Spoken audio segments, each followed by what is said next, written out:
This type of video is kind of a new thing for me, because normally I would talk about movies or TV shows, basically anywhere on that spectrum of entertainment, but I never really talked about video games. I think mostly it's because I don't normally play them as often. I might get back into them some point. I'll be honest, I've watched gameplay of Expedition 33 and I might actually pay for the whole thing. I mean, for Game of the Year, only $50, of course that's a steal. But there was a game that really resonated with me before I completely abandoned gaming altogether for reasons in terms of education and trying to focus on that due to my attention deficiency. And that game, for me, was The Last of Us.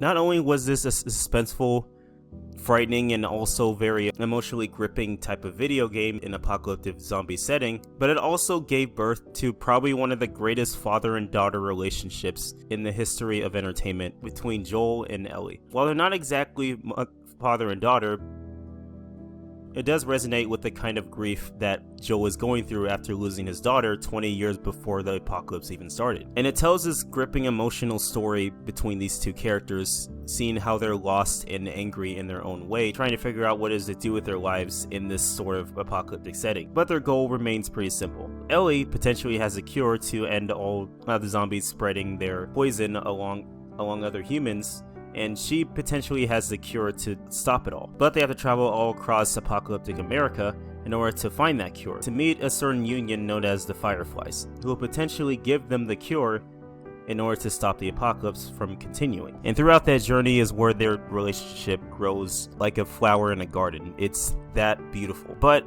also can be very toxic. But you can understand the toxicity. Joel is basically a really vengeful and angry person who lost his daughter before the apocalypse started and had to deal with that grief for over 20 years. And now she's dealing with this girl, Ellie, trying to protect her from everything in harm's way, even though sometimes that harm's way may not be as harmful as he thinks.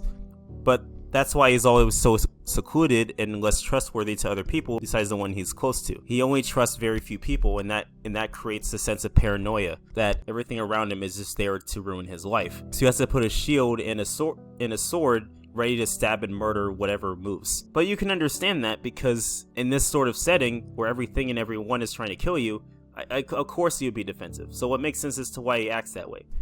It doesn't justify his anger towards other people who can potentially help him, but that's what makes him who he is. Ellie just kind of follows along because she needs to survive somehow. It's not she has anywhere near the surviving skills that Joel has, which he ends up teaching her throughout her entire journey, and it gets to the point where she has to help him after he gets completely ill and can't even move his own body. And then she becomes a badass on her own as well. So they both work intertwined together to surviving the journey to the end of the road. But then, once they get to the end of that road, they reach the Fireflies. But the thing is, Joel is separated from Ellie, and Ellie is already in the surgical room where the Fireflies are doing the procedure on her brain, which is where they'll get the potential ingredient to make the cure to heal everyone in the apocalypse. But Joel immediately becomes apprehensive when he's separated from her and causes a killing spree against the Fireflies to rescue Ellie from being under surgery, mainly because they potentially think it's going to end her life, and Joel just wouldn't stand for that, potentially taking away the chances of her saving the last of humanity from the zombie apocalypse. This is the ending I've never agreed with in my entire time I've experienced this. The reason why I say that is not just because of how it ended with this part of the franchise, but mostly because the game never gave us a chance to see a different side of it. Like, as a gamer, I wouldn't want to whatever the game's extent will allow me to, have control over what goes on. I know there's a linear path in terms of getting to where they need to go, and it makes sense, because their goal was to end the apocalypse and potentially find a cure. But at the same time, I would have liked to seen a different side of the story, or just maybe a different outcome. Like, for example, if Joel had a chance to see Ellie before the procedure, they can probably have a conversation between each other, and it will turn into a bit of an argument. Ellie sees some form of ideology where she could probably save everyone from the apocalypse, and it would cost her life, but at the same time, the world would be saved and everyone would be fine. The only one that will be unhappy is Joel, to which he argues against Ellie's idea of giving away her own life to save humanity. He would rather himself be happy as opposed to the rest of the world being happy, because that's how selfish he is. That's his character. That makes sense as to why he would think that way. See, the thing is, I would just want to see two different sides of the coin as opposed to just seeing only one straight narrative. And I get that's what Neil Druckmann was trying to do with this game. He just wanted a linear path and then cause people to kind of question like what these characters are going through and like and therefore giving it a lasting impact. I just think as a gamer, I would have wanted to see both sides. I get that's what Druckmann didn't want because he just wanted to make a movie out of a video game. I mean, it makes sense with the TV series that it goes in a linear path. When it's not a video game, you don't have that choice. You have to deal with what's given to you. So I get that. But as a game, I would have wanted two choices. I want to see Ellie's results as to her giving her life to stop the virus and create a cure. And I want to see Joel's go on a killing spree, killing all the Fireflies and saving Ellie. I would want to see both in that regard. Like what they did with Expedition 33.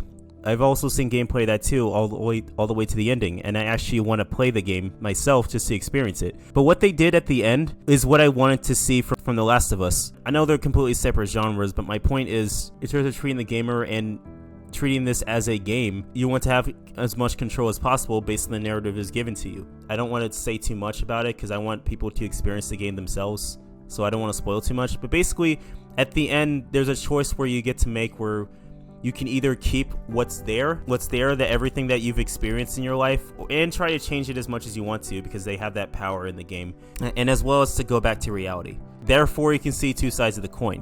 What I like about this game is that it allows you to see that choice, the choice of two parties, whether you agree or disagree with them.